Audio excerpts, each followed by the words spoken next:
오늘 주일은 가정에서 우리가 온라인으로 하나님 앞에 주일 예배를 드립니다. 예배하시는 성도 여러분에게 주님의 크신 위로와 은혜가 함께 하시기를 다시 한번 주님의 이름으로 축복하며 기원하겠습니다. 지난 주간 2월 12일은 그날 금요일은 한국의 민속 명절인 설날이었습니다. 설날에 가장 전통적인 한국의 풍습 중에 세배가 있습니다. 세배를 할 때 우리는 가장 많이 나누는 덕담이 복을 기원합니다. 절을 하면서 새해 복 많이 받으십시오. 그렇게 우리가 인사를 합니다. 전통적으로 우리나라는 복을 좋아하는 민족입니다. 우리나라의 전통적인 토속 신앙을 보면 전부 복을 기원하는 기복적인 신앙을 강조합니다. 이런 기복적인 우리의 전통 신앙이 기독교에도 영향을 미치게 되었습니다. 그래서 믿음 생활을 하면서 어떤 분들은 기복주의에 빠진 신앙생활을 할 위험이 많습니다. 왜 믿음 생활을 하느냐 하면 복을 받기 위해서 믿음 생활을 하는 겁니다. 분명히 우리가 예수님을 믿으면 복을 받습니다. 저도 예수님 믿고 분명히 하나님께서 놀라운 복을 저에게 주셨습니다. 여러분도 하나님으로부터 많은 은혜, 크신 복을 받으셨을 겁니다. 근데 우리가 인정해야 할 것은 예수님 믿는다고 복만 받는 것은 아닙니다. 예수님 믿고 복도 받지만 손해도 보고 고난도 경험합니다. 예수님 믿는 것 때문에 오히려 고난당하고 어려움을 당하는 경우가 많습니다. 예수님 믿는 것 때문에 세상에서 따돌림 당하고 어려움을 당하는 분들 얼마나 주변에 많습니까? 예수님을 믿는다는 것은 눈에 보이는 모든 것이 항상 잘 되는 것을 보장하는 것은 아닙니다. 여전히 예수 믿어도 환경 가운데 고난이 있고 우리의 삶에 예기치 못하는 어려움을 겪을 수 있습니다. 오늘 본문에는 벳세다 광야에서 오병이어의 기적을 경험한 제자들이 바다에서 고난을 경험합니다. 바다 가운데 반드시 파도가 있듯이 우리의 삶에도 반드시 바다에 있는 파도 같은 고난이 우리에게 반드시 찾아오고 그리고 우리는 그 고난을 통과해야 할 때가 있습니다. 문제는 이 고난이 우리가 잘못해서 오는 경우도 있지만 주님의 뜻대로 순종할 때에도 이 고난이 찾아옵니다. 오늘 본문의 제자들이 그랬습니다. 주님께서 하라고 하는 대로 순종했는데 그 바다에 풍랑이 찾아왔고 고난이 왔습니다. 제자들이 지금 고난을 맞이한 풍랑의 장소는 바다였습니다. 마태복음에서는 그 바다의 이름이 소개되지 않지만 다른 병행구 성경에 보면 디베랴 바다, 게네사렛 바다라고 소개를 합니다.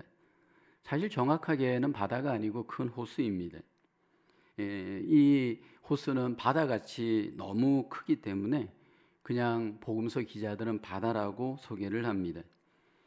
이 갈릴리 바다는 주변에 골란고원 같은 높은 산이 있어서 거기에서 바람이 불고 그 바람으로 인해서 바다에 돌풍이 일어나곤 한다라고 합니다. 오늘 본문의 제자들이 돌발적으로 그 바람을 맞이했고 그로 말미암아 지금 목숨을 걸고 바다 위에서 싸움을 벌이게 되어집니다. 이 바다 위에서 고난과 사투를 벌이면서 그들의 그 고난을 직면하고 해결하는 방법은 주님께서 기뻐하지 않는 방법이었습니다. 결국 주님께서 고난 중에 이 제자들을 찾아오셔서 이 고난의 문제를 어떻게 해결해야 할지 말씀하시고 이 고난의 문제를 도와주셨습니다. 우리는 작년과 올해 지금 계속해서 코로나의 광풍의 고난을 경험하고 있습니다. 그 코로나의 그 고난을 지금 우리가 통과하는 가운데 있습니다. 그리스도인들은 세상 사람들과 분명히 구별된 고난을 통과하는 방법을 주님은 우리에게 이미 강조하셨고 우리에게 그 통과를 기대하십니다. 과연 우리는 어떻게 그 고난을 통과해야 할까요? 오늘 본문에서 우리는 주님께서 기뻐하시는 고난에 통과하는 법, 우리는 함께 배울 수 있습니다. 첫째는 고난을 통과할 때 예수님이 나를 아심을 바라보아야 합니다. 48절에 보면 말씀합니다. 바람이 거스름으로 제자들이 힘겹게 누워졌는 것을 보시고 밤 사경쯤에 바다 위로 걸어서 그들에게 오사 지나가려고 하시매 주님께서 제자들을 보셨고 그들에게 오셨다 말씀을 합니다. 주님은 이미 제자들이 고난 당하심을 보고 계셨습니다. 그리고 주님께서 정확하게 도움이 필요한 그때에 이제 주님께서 그 제자들에게 찾아옵니다. 언제 찾아오시느냐 하면 오늘 본문에 보면 밤 사경쯤에 찾아오십니다. 이 시간은 유대 시간이고 우리로 계산하면 새벽 3시 정도의 한밤중입니다. 가장 밤이 절정의 그때에 주님께서 이제 제자들을 찾아오십니다. 주님께서 이미 제자들을 보셨고 아시고 계셨고 때가 되매 주님께 찾아왔습니다. 여러분 성경을 보면 하나님께서 우리를 아신다 말씀을 합니다. 어느 정도로 하나님이 우리를 아실까? 시편 139편에 보면 이렇게 말씀을 합니다. 1절에 여호와여 주께서 나를 살펴보셨으므로 나를 아시나이다. 2절, 3절, 4절에 보면 계속 아시고 아신다 고백을 하고 있습니다. 하나님께서 어떻게 나를 아실 수 있을까? 139편 1절에 보면 나를 살펴보셨으므로 라고 합니다. 하나님이 나를 살펴보셨다. You have searched me and you know me 이렇게 되어 있습니다. 이것을 옛날 개혁 성경에는 감찰이라고 소개합니다. 원어의 의미를 보면 감찰, 살피다라는 의미는 깊이 파다 의미가 있습니다. 물줄기를 찾을 때, 금을 찾을 때, 땅을 깊이 팔 때 사용되는 단어입니다. 이 하나님께서 마치 땅을 파듯이 우리의 마음을 깊이 살펴보고 계시다 의미입니다. 그래서 하나님께서는 나보다 나를 더 잘 아십니다. 하나님께서 고난 중에 있는 나를 아십니다. 우리가 고난 당할 때 하나님이 아실 뿐만 아니라 하나님의 시간, 하나님의 때에 하나님이 우리를 찾아오십니다. 그래서 우리가 고난을 당할 때 하나님께서 마치 침묵하고 계시는 것처럼 우리가 느낄 때가 많이 있습니다. 그러나 하나님은 하나님의 때에 우리에게 찾아오십니다. 우리는 고난을 당할 때 하나님의 침묵에 대해서 답답할 때가 많습니다. 하나님께서 나의 고난을 모른다 판단할 수 있습니다. 그러나 하나님은 아시고 보시고 계십니다. 그리고 하나님의 때에 우리에게 찾아오십니다. 우리가 기억해야 할 것은 내가 원하는 시간과 하나님이 원하는 시간이 다릅니다. 제자들이 바다 위에서 고난을 당할 때 하나님께서 즉시로 찾아오지 않습니다. 주님께서 때가 되매 제자들에게 찾아오신 것처럼 오늘 우리에게도 주님이 때가 되면 우리에게 찾아오십니다. 그래서 우리가 고난 중에 하나님의 때에 대해서 우리는 먼저 잠잠히 기다릴 수 있어야 됩니다. 목회 중에 고난을 맞이할 때가 있습니다. 그때 가장 배우는 것이 기다림을 배웁니다. 하나님의 때에 하나님께서 역사하실 것을 기다리는 겁니다. 하나님의 때에 한 사람이 변화되기를 기다려야 합니다. 하나님의 때에 한 사람이 성숙되기를 기다려야 합니다. 하나님의 때에 교회가 부흥되어지기를 기다려야 합니다. 하나님의 때에 하나님께서 기도에 응답해 주시는 것을 기다려야 합니다. 그래서 구약의 시편을 보면 고난당할 때 하나님께서 시인을 향해서 가장 강조하는 것이 여호와 앞에서 잠잠하고 참고 기다리라. 여호와를 바라라. 하나님이 분명히 말도 안 되는 고난 속에서도 잠잠히 참고 기다릴 것을 말씀을 합니다. 믿음의 조상 아브라함은 약속 중에 고난 중에 25년을 기다렸다가 하나님이 약속한 아들을 얻습니다. 이스라엘 백성들은 고난 중에 광야에서 40년 동안 기다림으로 결국 마침내 하나님의 때를 경험하였습니다. 여러분 성경의 모든 역사를 보면 고난 중에 하나님께서 우리에게 가장 원하시는 뜻은 잠잠히 하나님을 기다리는 겁니다. 누가 기다릴 수 있느냐 하면 하나님이 나를 아신다라는 믿음이 있는 사람, 고난 중에 나의 형편을 하나님이 다 보고 계시다라고 하는 확실한 믿음이 있는 사람입니다. 믿음은 바라는 것들의 실상이요 보지 못하는 것의 증거입니다. 우리가 마치 여러분 눈으로 보진 않지만 바람이 있는 것처럼 눈으로 보이지 않는 주님을 믿고 바랄 때 마치 보이는 것처럼 우리 속에 실상이신 주님이 우리 가운데 역사하십니다. 우리나라 국민성 중에 가장 장점이 있다면 근면과 성실일 겁니다. 이민을 와서 제가 우리나라 분들을 보니까 정말 열심히 부지런하게 성실하게 삶을 사십니다. 자기에게 주어진 삶을 성실하게 부지런하게 잘 삶으로 이민자들 중에 아마 가장 잘 사는 이민국이 되지 않았을까 미국에서 생각을 합니다. 근데 우리나라 사람들의 가장 큰 약점이 하나 있습니다. 아마 여러분들도 다 예측할 겁니다. 우리나라 사람들의 가장 큰 약점이 빨리빨리의 조급함입니다. 어쩌면 이 급한 성격이 우리나라를 IT 강대국으로 만들었을 수 있습니다. 빨리빨리가 결국 빠른 배달 문화, 택배 문화를 발달시킬 수 있었을 겁니다. 이 빠른 습관이 라면 문화를 어쩌면 발달시켰는지도 모릅니다. 제가 2021년이 되고 연초에 사서 읽었던 책 중에 트렌드 코리아 2021, 트렌드 코리아 2021 책이 있습니다. 이 책을 제가 이제 보면서 2020년 우리나라의 트렌드를 점검하고 2021년 트렌드를 예측하는 그 내용을 보았습니다. 2021년 과연 어떻게 우리나라가 되어질까? 아니, 이 세계가 되어질까? 여기서는 뭐 트렌드가 우리나라이지만 사실은 세계적인 트렌드라고 할 수 있습니다. 2021년 가장 키워드로 내꼽는 용어가 V노믹스입니다. 바이러스의 V가 바이러스로 바꿔놓은 그리고 바꾸게 될 경제입니다. 키워드가 바로 경제입니다. 지금 세계 경제가 아주 심각하게 위축되고 있다라는 겁니다. 과연 어떻게 2021년 세계 경제가 회복될 것인가? 이 책에서는 5가지 유형을 소개합니다. 첫째가 V형, 빠른 회복형. 둘째, U형, 완만한 회복형. 셋째, W형, 물결형. 그 다음에 네 번째가 S형, 가속형이고 마지막 5번째가 역-V형, 코로나 특수형입니다. 그러니까 5가지 형태로 이 세계 경제가 나타나게 되어질 것을 예측하는데 언택트 시대에 누가 가장 회복을 잘 할 수 있는가?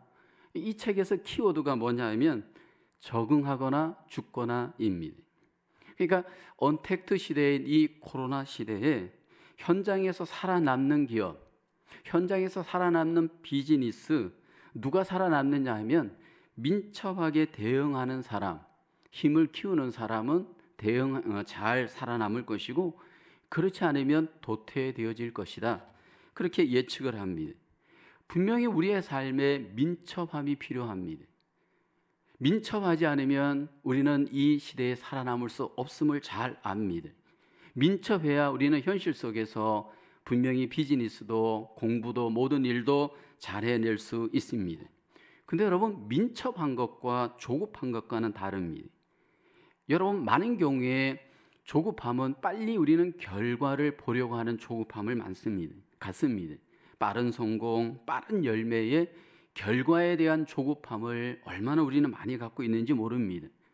이것은 저도 마찬가지였습니다. 목회 현장에서 조급함이 저도 있었습니다. 30대, 40대 때 목회를 하면서 내 안에 조급함이 있었던 것을 저는 돌아봅니다. 목회지에서 빨리 부흥을 경험하고 싶었습니다. 빨리 회복을 경험하고 싶었습니다. 힘들고 어려운 교회였던 그 목회지에서 빨리 숫자도 부흥하고 건물도 다 잘 짓고 외적으로 무언가 이렇게 부흥이 되어지는 조급함을 갖고 사실은 제가 목회를 했었던 적이 있습니다. 근데 제가 개인적으로 이 조급함을, 이 마음의 성급함을 내려놓는 계기가 있었습니다. 한국에서 목회를 하다가 제가 안식년을 맞아서 미국의 미시시피주의 잭슨이라고 하는 도시의 리포엄드 데올로지컬 세미너리에 제가 이제 와서 지냈던 적이 있습니다. 기숙사에서 혼자 생활을 했습니다. 생전 처음 다른 나라에서 모르는 외국인과 함께 이제 기숙사 생활을 제가 하게 되었습니다. 아무도 모르는 그 기숙사에서 뭐 제대로 이렇게 준비가 안 된 가운데 와서 지내면서 혼자서 기숙사에서 보내는 시간이 많았습니다. 혼자 방에서 밥 먹고, 혼자 도서관에 가서 책 보고, 혼자 뭐 강의를 듣고, 또 차도 없어가지고 누가 라이드를 해주지 않으면 바깥 구경을 할 수가 없었습니다. 대부분 혼자 기숙사에서 학교에서 보내는 시간을 가졌습니다. 그 혼자 있는 시간을 가지면서 내 눈이 비로소 하나님과 컨택트가 되어지는 시간을 가졌습니다. 지금까지 너무 조급하게 환경을 바라보고 너무 현장만을 바라보느라 하나님께 눈을 잘 못 맞추었던 나를 바라보게 되었습니다. 그러면서 내 안에 조급함을 내려놓고 하나님을 더 바라는 그 기회가 되면서 은혜가 되었던 경험이 있습니다. 제가 이민 목회를 경험하면서 여기에서 11년 이제 올해 이제 맞이하는데, 이민 목회 현장은 더 조급함을 버려야 될 현장인 것을 보게 됩니다. 이 목회자도 그렇고 모든 성도님들도 그렇고, 여러분 이 현장 속에서 모든 것들이 잘 생각대로 안 되어지고 고난이 반복되어지는 정황 속에서 우리 마음속에 조급함이 얼마나 우리를 힘들게 하는지 모릅니다. 그러나 그때 눈을 하나님께 맞추고 하나님께 우리의 시선을 둘 때 하나님 앞에 우리가 좀 더 참고 기다리는 삶이 되어질 수 있습니다. 작년과 올해 우리는 지금 이 고난을 통과하는 가운데 있습니다. 이 힘든 시기에 누군가가 나를 이해하지도 못하고 외톨이가 되어져 있는 것 같은 이 외로움의 시대에 하나님이 나를 아신다라는 것을 다시 한번 믿음으로 바라보기를 원합니다. 그리고 하나님을 다시 앙망하고 하나님의 때를 다시 한번 소망할 수 있으면서 이 고난을 이겨내시기를 주의 이름으로 축복합니다. 하나님께서 우리의 시간이 아닌 하나님의 때에 분명히 우리에게 찾아오심으로 하나님의 인도를 경험하게 해 주실 줄로 믿습니다. 두 번째로, 고난을 통과할 때 마음의 두려움을 물리쳐야 합니다. 27절에 예수께서 즉시 이르시되 안심하라, 나니 두려워하지 말라. 제자들이 바다에서 풍랑으로 힘들게 이 풍랑과 싸울 때 제자들에게 주님이 찾아오셔서 먼저 하신 말씀은 안심하라, 나니 두려워하지 말라 말씀을 합니다. 먼저 주님께서 안심하라 말씀을 하십니다. 왜 안심해야 되느냐 하면 여기 주님은 나니라고 합니다. 주님께서 제자들에게 찾아오셔서 나다라고 말씀을 하십니다. 주님께서 이 나를 이렇게 내다라고 하시는 이 표현은 창조주 하나님을 표현할 때 쓰는 표현입니다. 우리는 성경 요한복음에 보면 예수님께서 자신을 소개할 때 I am으로 반복해서 나니라고 표현하는 것을 우리는 잘 압니다. 나는 생명의 떡이다, 나는 세상의 빛이다, 나는 영원자이다, 나는 구원의 문이다, 나는 인생의 목자이다, 나는 길이요 진리요 생명이다, 나는 참 포도나무이다. 주님께서 반복하여 I am, 나는 내가 누구인지를 말씀하시는 의도가 무엇일까요? 예수님이 하나님이시다라는 겁니다. 예수님이 메시아이시다라는 겁니다. 예수님이 하나님이시고 메시아이신 것을 우리에게 주님이 반복해서 강조합니다. 그러면서 이 고난의 광풍 가운데 있는 제자들을 향해서 나니 두려워하지 말라라는 겁니다. 바다를 다스리시고 바람을 다스리시고 우리의 인생의 고난을 다스리시는 그 주님이 우리와 함께 있으므로 두려워하지 말라 말씀을 합니다. 인생의 고난을 당할 때 먼저 우리에게 찾아오는 것은 두려움입니다. 그 두려움을 뚫고 어렵게 계속해서 추적해 보면 궁극적으로 우리가 죽음에 대한 두려움이 우리 안에 있습니다. 인생의 실패에 대한 두려움이 우리 안에 있습니다. 그런데 고난을 당할 때 이 두려움은 고난을 이기는 방법이 아닙니다. 제가 한 번은 지방의 모임에 코로나 그 기간 동안 질병을 심하게 겪었던 한 분이 간증을 하는 것을 들었습니다. 한 목사님이 코로나 기간 동안 3달 동안 병원에서 죽음의 시간 같은 시간을 보냈습니다. 코로나는 아니었는데 아주 극심한 고통의 시간을 병원에서 보내면서 혼자 말할 수 없는 고통의 시간을 가졌습니다. 혼자서 식사도 제대로 할 수 없고 제대로 말도 할 수 없고 걸을 수도 없고 그냥 그 침대에서 3개월 정도 정말 깜깜한 밤에 폭풍을 만난 마치 이 제자들의 모습 같은 그 힘든 시간을 그분이 보냈습니다. 그 고난의 시간, 엄습해오는 두려움, 그 두려움의 어둠 속에서 그분이 어떻게 그 고난의 시간을 보냈는지 간증을 했습니다. 하나님 앞에 그 고난의 시간 간절하게 눈물을 흘리고 가슴을 찢고 애를 써서 하나님 앞에 회개를 했다라고 합니다. 하나님, 내가 지금까지 너무 교만하였습니다. 하나님, 나를 용서하여 주십시오. 하나님, 내가 지금까지 너무 내 마음대로 살았습니다. 하나님, 용서하여 주십시오. 나이가 70이 이미 넘으신 분입니다. 그런데 그렇게 하나님 앞에 그 두려움 속에, 그 고난 시간 속에 절실하게 하나님 앞에 회개의 시간을 보냈다라는 겁니다. 그런데 놀라운 것은 그렇게 하나님 앞에 회개할 때 마음의 두려움이 사라지고 결국은 모든 그 고난의 시간을 마치고 이제 모사의 퇴원을 하고 간증을 함께 나누었던 경험이 있습니다. 여러분, 영국의 유명한 C.S. 루이스가 한 말을 우리는 기억을 합니다.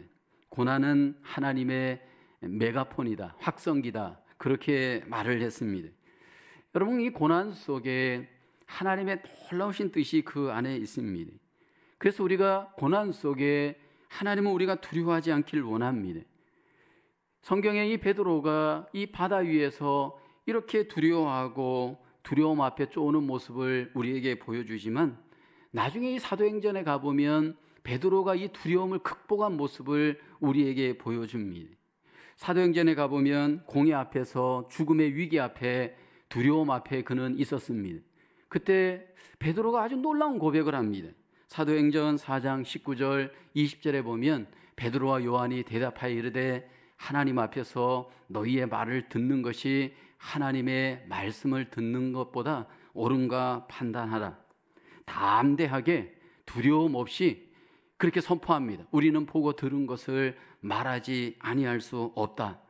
이렇게 두려움이 많았던 이 베드로가 어떻게 이렇게 두려움을 극복하고 담대해진 그 모습으로 하나님 앞에 살 수 있었을까? 그가 성령이 충만함으로 두려움을 잘 극복한 겁니다. 하나님의 그 말씀의 힘, 성령의 힘이 그로 하여금 두려움을 극복하게 만든 겁니다. 이 코로나 시대는 어쩌면 두려움의 시대입니다. 날마다 우리에게 들려오는 소리들을 보면 우리를 두렵게 하는 소리들입니다.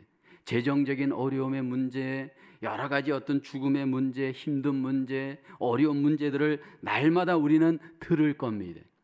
여러분, 중요한 것은 이 들은 것들이 전부 우리 마음의 입력이 되어집니다. 눈으로 본 것, 귀로 들은 것, 이 모든 것들이 우리의 마음에 입력되어져 우리의 마음을 더 두렵게 만들어 갑니다. 우리가 인생을 살 때 기억해야 할 것은 내 마음의 입력을 어떻게 시켰느냐, 너무나도 중요한 것이 입력된 대로 출력이 되기 때문입니다. 그런데 만약에 저와 여러분들 속에 하나님의 말씀이 입력되고 은혜가 입력되어지고 하나님의 성령의 충만함들이 우리 안에 입력이 되어진다면 어떻게 될까요? 그렇다면 우리는 이 두려움의 시대를 결국 이겨낼 수 있을 겁니다. 그래서 여러분, 고난의 시대에 하나님의 그 놀라우신 승리를 경험하길 원한다면 세상의 소리에 기울이지 말고 하나님의 소리에 여러분 먼저 집중하여 귀 기울이시기를 원합니다.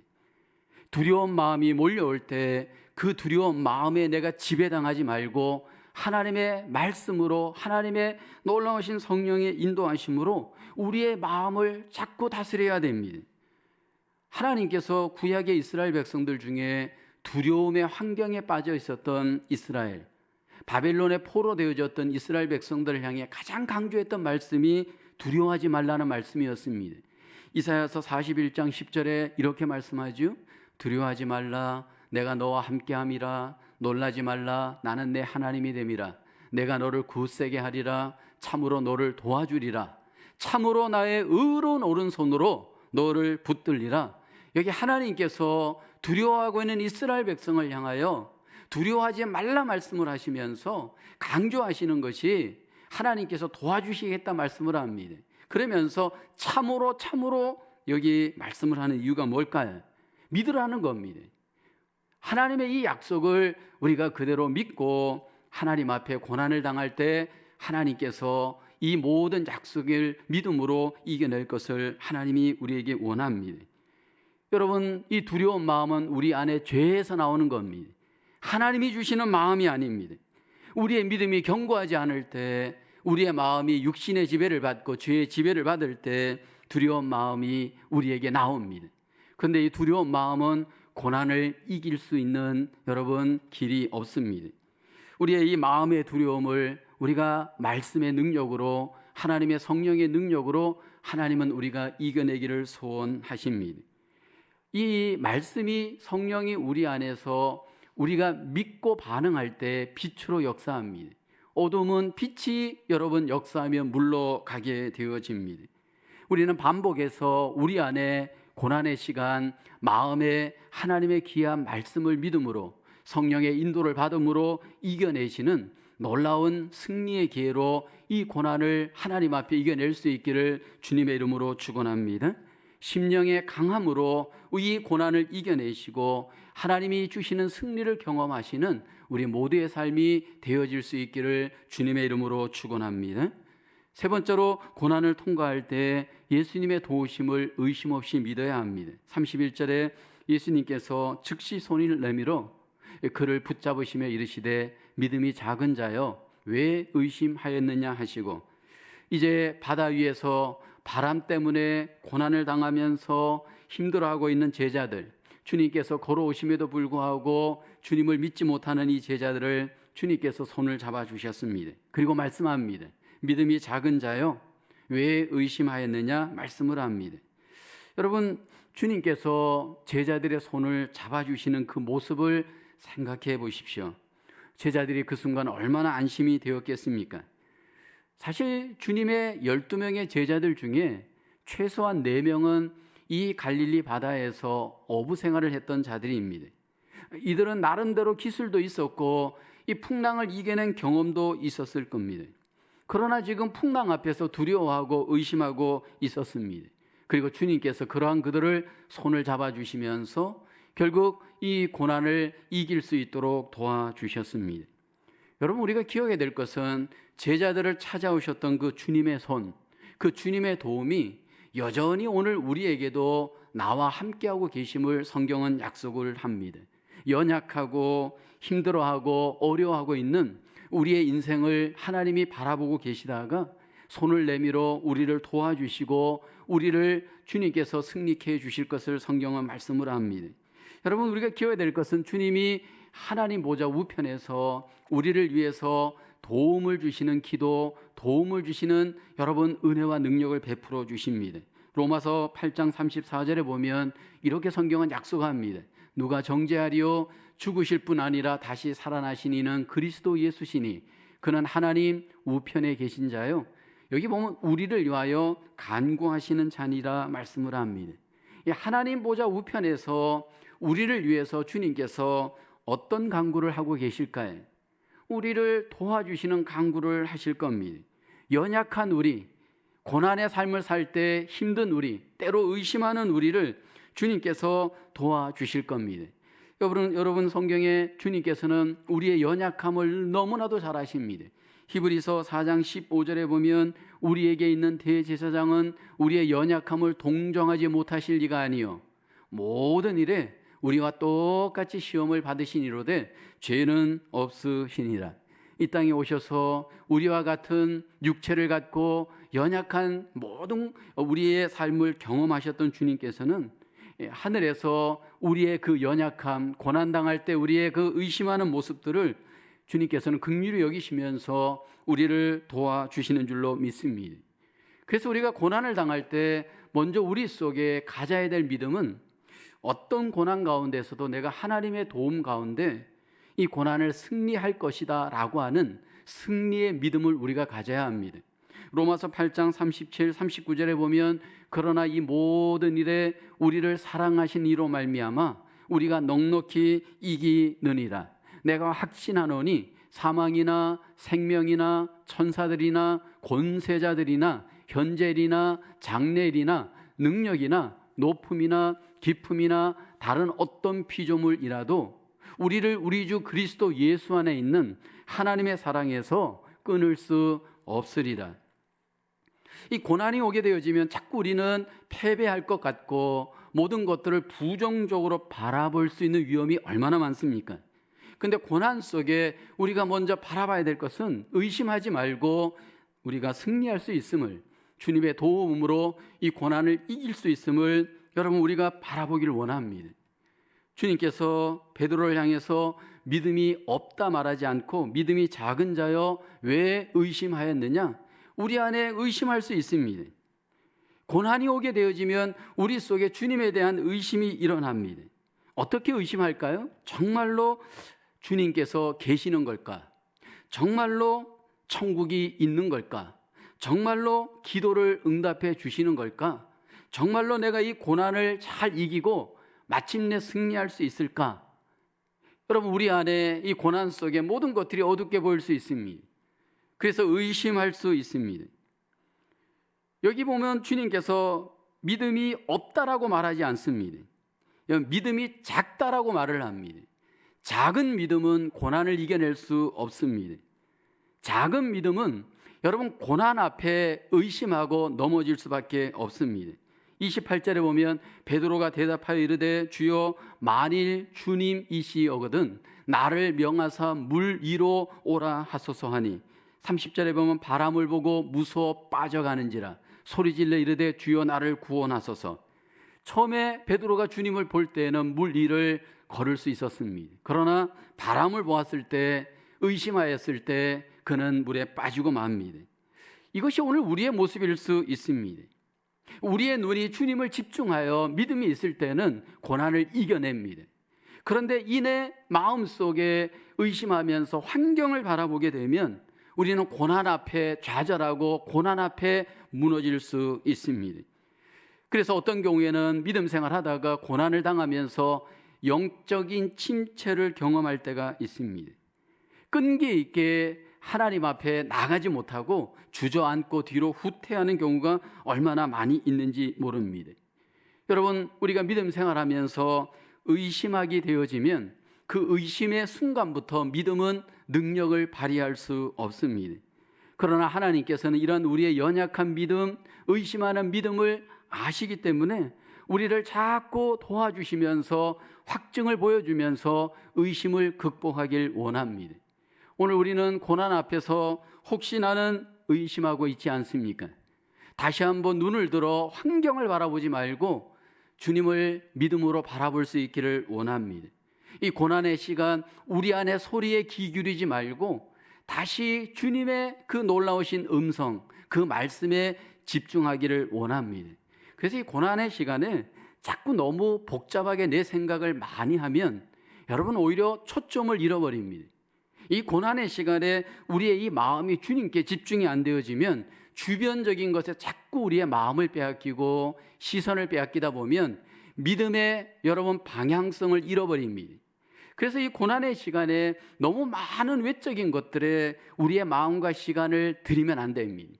하나님 앞에 다시 한번 우리가 눈을 들어 주님을 바라보고 주님께 도움을 구하며 주님의 뜻에 집중할 수 있는 귀한 시간으로 이 고난을 이겨낼 수 있기를 주님의 이름으로 축원합니다.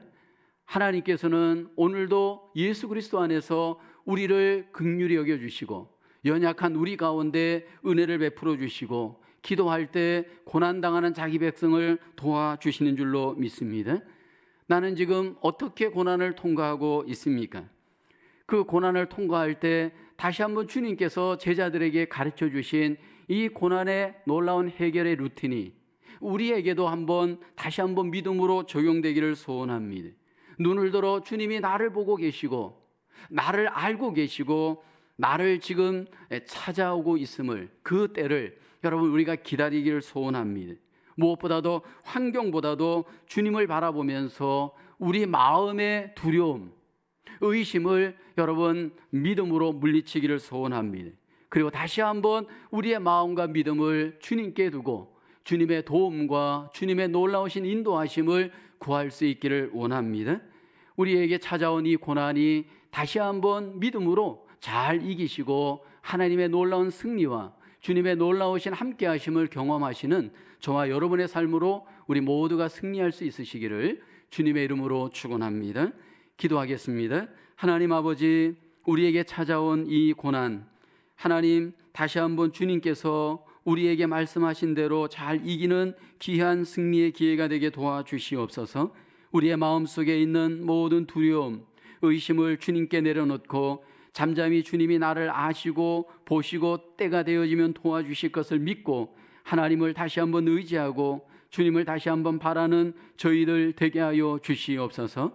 하나님, 코로나의 이 두려움의 시간, 이 고난의 시간을 보내면서 우리의 믿음이 더욱더 연단되게 하시고 우리의 마음속에 더욱더 주님의 임재와 놀라우신 승리와 도우심을 경험하는 복된 은혜의 시간으로 경험할 수 있도록 하나님 우리를 붙잡아 주시옵소서.